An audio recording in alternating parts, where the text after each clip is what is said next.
Hi guys, this is Korpen. Today I thought we would talk a little bit about basic tank maneuvering on the battlefield and how to use your tank to its full potential when it comes to armor angling and where you set up and so forth, as well as some basic tank-on-tank combat. Unfortunately, we are not going to go all that much into actual gameplay. I have some pictures, mainly taken from wargaming.net homepage, and some other pictures that I found on the net that will sort of portray basic tactics when it comes to tank warfare. Let's begin, shall we? When it comes to positioning your tank on the battlefield, there are actually 5 positions that you can find yourself in, and here are 4 of them, and these are the 4 that will give you some cover in some way or another. The 5th one that isn't on the picture is when your tank is out in the open without any cover at all. We're not going to cover that all that much. We'll get into it, how to set up to protect your tank as much as you can. But for now, let's concentrate on these 4 main positions. And the first one we'll talk about is the fairly exposed lower hull position. And what is that, you might ask? And before we get into that, I just want to add one thing to this picture. Try not to put yourself in a situation like that where you show your lower plate to the enemy, especially if you're on an incline, that is on a slope, if you're climbing over a ridge or something, because what you're doing is that you're giving away your lower glaciers towards the enemy as a clear shot, and that might knock out your tank in one shot. So in a tank-on-tank duel, try not to use the fairly exposed lower hull all that much. It can be useful, and you can be forced to use it at times, but try not to use it if at all possible.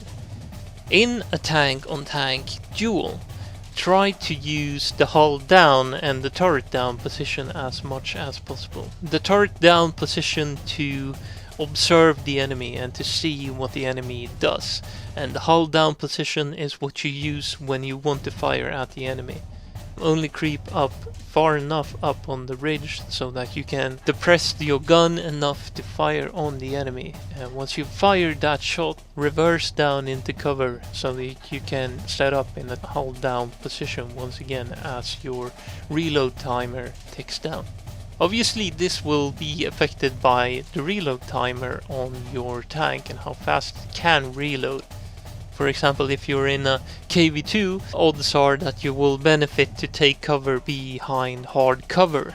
Let's say a building or a stone or something like that that can soak up shots for you as you reload your gun. But let's say that you're in a Panther 38T, which has a shorter reload, you might be able to stay at the hull down position and fire again shortly after firing the first shot.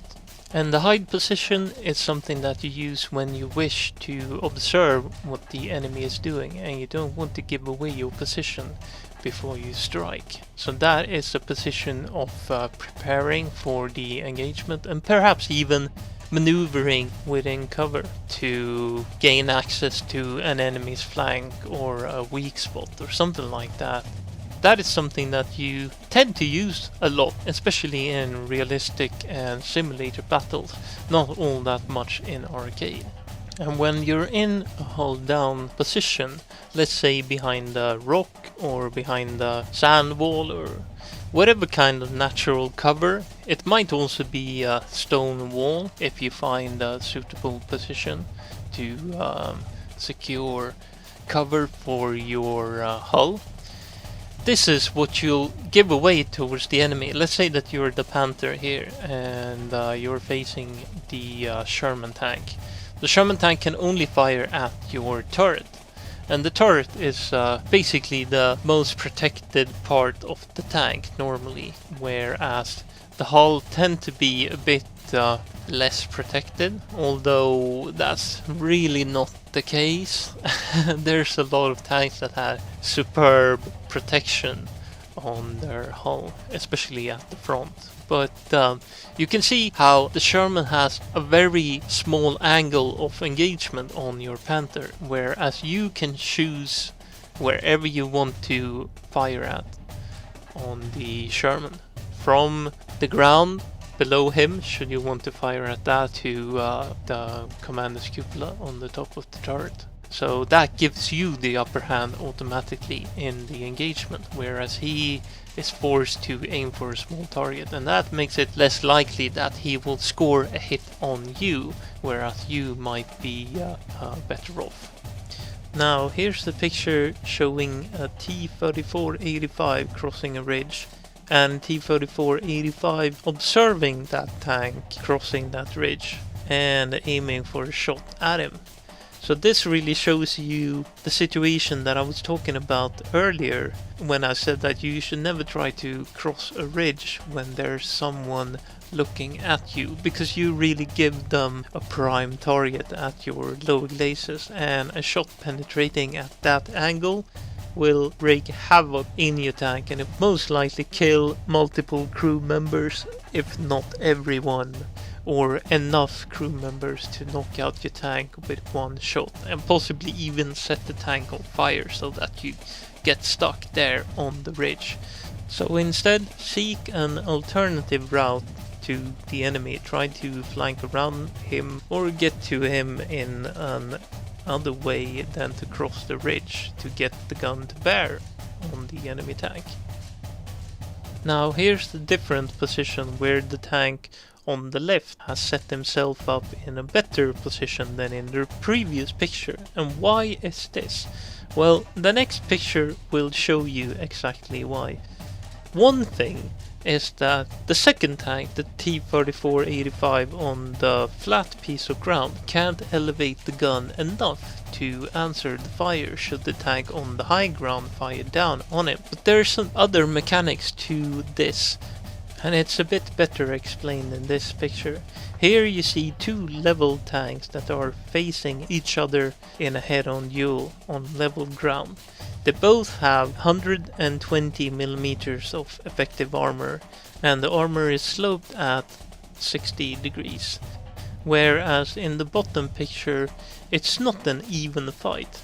You see the Hetzer on the high ground has less armor to penetrate to knock out the enemy tank, and at the same time he benefits from additional armor protection. And why is that?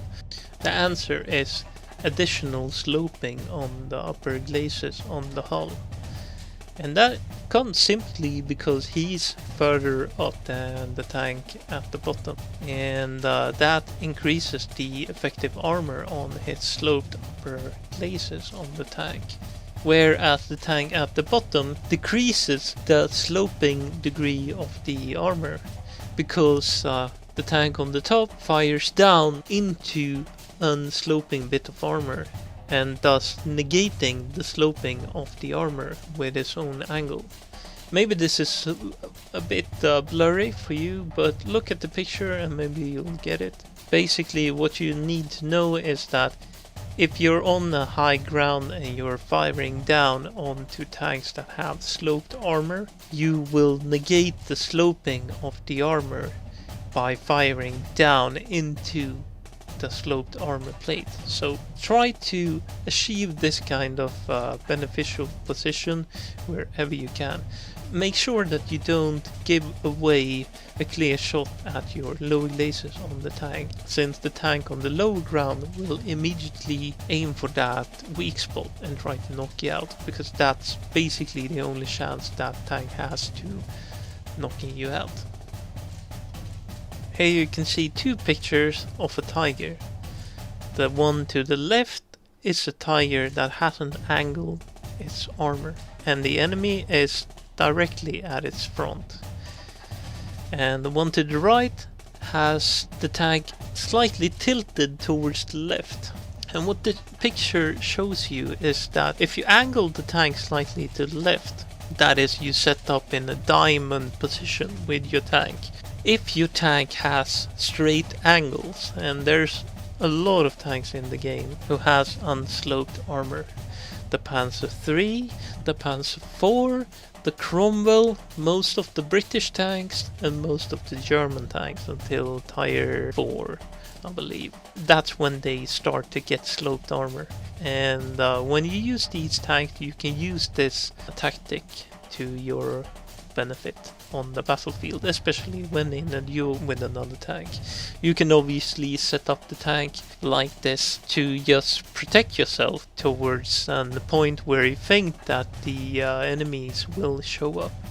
And as you can see here, the tank on the right gets additional effective armor since the tank is from the start angled. And just as angled upper glacis or lower glacis, this tiger gets the same benefits from the angled armor, but in a different way. So this is something that you should consider if you're playing lower tier British and German tanks. With that said, I think this is going to be it for this video. We've talked about some basic maneuvering and how to set up in a good way for a tank-on-tank engagement. So I thank you all for watching. Hope you enjoyed the video and that you've learned something from this, and I hope to see you around in the next video.